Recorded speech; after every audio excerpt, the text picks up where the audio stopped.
ప్రధానమంత్రి ఉక్కు మహిళ శ్రీమతి ఇందిరాగాంధీ గారు పాకిస్తాన్కి బలమైన గుణపాఠం చెప్పడమే కాకుండా పాకిస్తాన్ ని రెండు ముక్కలుగా చీల్చి బంగ్లాదేశ్ పాకిస్తాన్ దేశాలుగా ఏర్పాటు చేసి శాశ్వత గుణపాఠం పాకిస్తాన్ ప్రభుత్వాలకు పెద్దలకు చెప్పడం జరిగింది.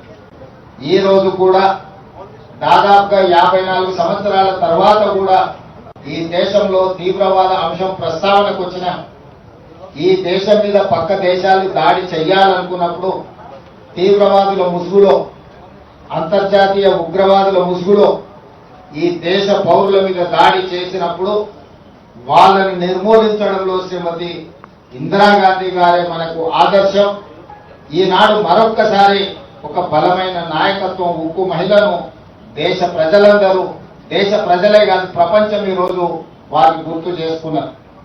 ఆనాడు పాకిస్తాన్ మీద యుద్ధం జరిగినప్పుడు అమెరికన్ ప్రెసిడెంట్ శ్రీమతి ఇందిరాగాంధీ గారికి అమెరికాలో సూచన చేసి మేము మధ్యవర్తిత్వం వహిస్తాము అని చెప్పి మీరు యుద్ధాన్ని ఆపాలి అని చెప్పినప్పుడు విస్పష్టంగా మీకు తెల్ల రంగున్నది కదా అని చెప్పి మా మీద పెత్తనం చెయ్యాలనుకుంటే భారతదేశం సహించదు. మా దేశం యొక్క సమస్యను, మా భద్రతను మేమే కాపాడుకోగలుగుతాం, మా దేశాన్ని మేము రక్షించుకోగలుగుతాం, మాకెవ్వరి సూచనలు ఎవరి మధ్యవర్తిత్వం అవసరం లేదని విస్పష్టంగా ఆనాడు శ్రీమతి ఇందిరాగాంధీ గారు చెప్పడం జరిగింది.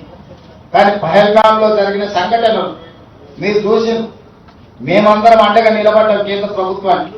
ప్రధానమంత్రి గారికి సంపూర్ణంగా మా నాయకుడు మల్లికార్జున ఖర్గే గారు, మా లోక్సభలో ప్రధాన ప్రతిపక్ష నాయకుడు రాహుల్ గాంధీ గారు, సోనియా గాంధీ గారు, భారతదేశం మొత్తం కాంగ్రెస్ పార్టీ శ్రేణులు కేంద్ర ప్రభుత్వానికి అండగా నిలబడి మన వీర జవానులను పాకిస్తాన్ మన మీద కాలు దువ్వుతే శాశ్వత గుణపాఠం చెప్పమని అండగా నిలబడ్డారు.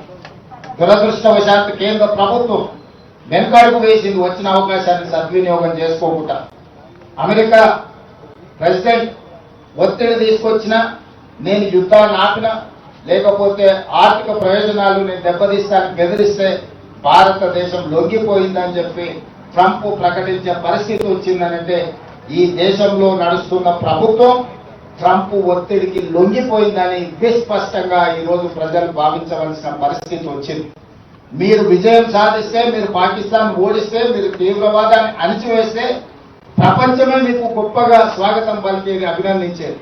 కానీ గొప్పల కోసం మీ నాయకత్వం, మీ పార్టీ శ్రేణులను వీధుల్లో తిప్పే పరిస్థితి వచ్చిందంటేనే నైతికంగా ఈ రోజు ప్రజలకు మీరు జవాబు చెప్పవలసిన పరిస్థితులు ఏర్పడ్డాయి.